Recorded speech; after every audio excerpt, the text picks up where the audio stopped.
நான் விரும்பி அரசியலுக்கு வரவில்லை. புரட்சி தலைவர் எம்ஜிஆர் அவர்களால் நான் அரசியலுக்கு அழைத்து வரப்பட்டேன்.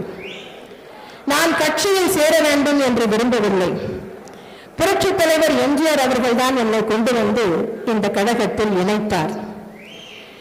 புரட்சி தலைவர் அவர்கள் மறைவின் முன்பு என்னிடம் கூறினார், எனக்கு நீ ஒரு சத்தியம் செய்து கொடுக்க வேண்டும் என்றார்.